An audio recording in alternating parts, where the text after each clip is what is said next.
Good morning, class. We are going to study history today, and in history, we are going to study chapter 2 from trade to territory. ठीक है, मैं आपको एक overview दे देती हूँ regarding this chapter. ठीक है, as the name suggest from trade to territory. पहले आपको पता है इंडिया में ब्रिटिश रूल था. Okay, but before the British rule there was a company known as East India company. पहले वो ईस्ट इंडिया कंपनी सिर्फ ट्रेडिंग करने के लिए आई थी. Then slowly and slowly the company from trading went into the rule of India. ठीक है, पहले वो सिर्फ ट्रेडिंग के लिए आई थी, फिर वो ट्रेडिंग से इतना slowly it grew and it became a power in India. ठीक, now let us start the chapter. Europe carried on profitable trade along the overland route to the east until in the mid-15th century the Turks blocked this trade route. Europe जो है बहुत profitable trade उसने carry किया था. ठीक, along which route? along the overland route. उनका root था up to the east. ठीक, कब तक? mid-15th century तक. बट आफ्टर दैट टर्क्स जो थे फ्रॉम टर्की, उन्होंने ब्लॉक कर दिया उनका ट्रेड रूट. ठीक, the Europeans then discovered new sea routes to the east. उसके बाद यूरोपियंस ने क्या किया? उन्होंने अपना नया रूट्स बनाया up to the east. Okay, in 1498 Vasco da Gama of Portugal sailed round the Cape of Good Hope and landed at Calicut on the Malabar coast in South India. 1498 में Vasco da gamma जो कि पोर्टुगल का था, उसने cell किया cap of good hope से. ठीक, वो सेल करता हुआ कैलिकट तक आया and he landed on Malabar coast जो कि है साउथ इंडिया में. Okay, Portugal's profitable eastern trade attracted other Europeans to overseas trade with the east. After that, Portugal का जो प्रॉफिटेबल ट्रेड हुआ विद इंडिया, ठीक, उसने अट्रैक्ट किया जो यूरोप में थे उन लोगों को अट्रैक्ट किया that they should also trade with the east. Okay, so इससे क्या स्टार्ट हो गया? इससे स्टार्ट हो गया trading with the east. Now let us see the trading companies. By the end of the 16th century, Europe's overseas trade with the East began to fetch enormous profits. जो Europe का ये overseas trade था with the east, उससे बहुत profit आने लगा. ठीक है, by the end of the 16th century. The rulers of some European countries allowed groups of merchants to start trading companies with monopoly. Which is monopoly? Exclusive rights to trade with the East. ठीक है, European countries के जो rulers थे उन्होंने allow किया अपने merchants को कि वो स्टार्ट करें trading companies with exclusive right with the east. उन्होंने राइट्स दे दिया. ठीक है, आप जाके मर्चेंट्स जाके वहाँ पे ट्रेडिंग कंपनीज अपनी ओपन कर सकते हैं. किनके साथ? विद द ईस्ट के साथ. Okay, this meant that no other merchants in these countries could participate in eastern trade. इसका क्या मतलब था कि कोई और मर्चेंट, ठीक है, कोई और merchant in these countries participate नहीं कर सकता ईस्टर्न ट्रेड में. ठीक, in return the rulers took a share of the profits. उसके बाद क्या होता था? रूलर्स जो है जो उनको प्रॉफिट मिलता था ट्रेडिंग का, उसके प्रॉफिट में से शेयर ले लेते थे. ठीक है, mercantilism. During the 17th and 18th centuries, the rulers of some European countries followed the policy of mercantilism, that is protecting their country's trade from foreign competition to increase trade profits. ठीक है, during the 17th and 18th century. Okay, कुछ European countries के rulers उन्होंने policy अपनाई मर्सेंटिलिज्म की. ना what is मर्सेंटिलिज्म? मर्सेंटिलिज्म है protecting there countries trade from foreign competition, ठीक है, अपनी कंट्री के ट्रेड को बचाने के लिए, जो किससे, फॉरेन कंपटीशन के लिए, ठीक, फॉरेन कंपटीशन से वो अपनी कंट्रीज़ के ट्रेड को बचाते थे, so that there is the increase in trade profits, ठीक। These rulers encouraged the establishment of colonies where raw materials could be bought cheap and finished goods could be sold at high prices without competition from foreign trades, ठीक।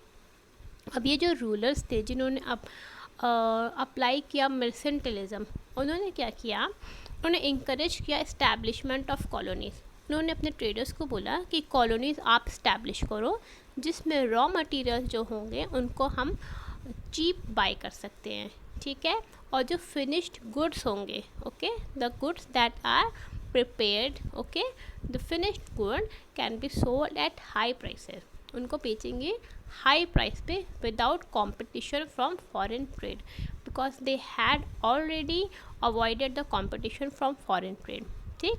तो उन्होंने foreign trade के competition को हटा दिया और उन्होंने establishment of colonies start किया जहाँ पे raw materials can be bought cheap and the finished good can be sold at high prices, okay. Their efforts to establish colonies and capture other trade centers in different parts of the world led to intense rivalry and resulted in wars on land and seas.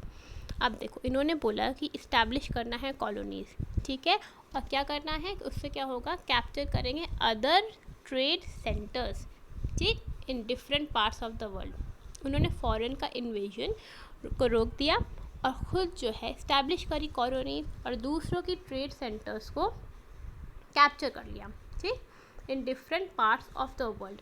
उसमें क्या हो गया, between countries it led to intense rivalry, बहुत झगड़ा होने लगा, ठीक है, इंटेंस राइवलरी, उससे क्या हुआ, resulted in Wars, war start हो गई on land and C.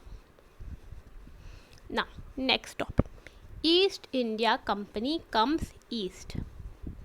England's the English East India Company joined the race for control over Indian Ocean trade routes on 31st December 1600 and acquired the sole right to trade with the East from a royal charter. What is a royal charter? Written statement of right of Queen Elizabeth I of England, granting its founders monopoly to trade with the East. ठीक है, England की एक company थी the English East India Company, उसने join करा race, उसने देखा और सारी कंपनी भी ट्रेडिंग में, trading in land and in sea और दे आर कम्पीटिंग, सो उसने भी ये ज्वाइन करी race for control over Indian ocean trade route. उसने कौन सा ओशन लिया, Indian ocean trade route, on which date 31 December 1600। उसके बाद उसको सोल राइट मिल गया that it can trade with the east, ठीक। सोल राइट उन्हें कैसे मिला, फ्रॉम किससे मिला, रॉयल चार्टर के थ्रू मिला, ठीक। What is the royal charter? Written statement of right from Queen Elizabeth I। Queen Elizabeth I ने उनको रॉयल चार्टर दिया कि now you can trade with the east, okay, of England, granting its founders monopoly to trade with the east, okay. They were granted permission to trade with the East. Similar East India companies were founded by the Dutch in 1602 and the French in 1664, and these companies set up trade settlements in the East.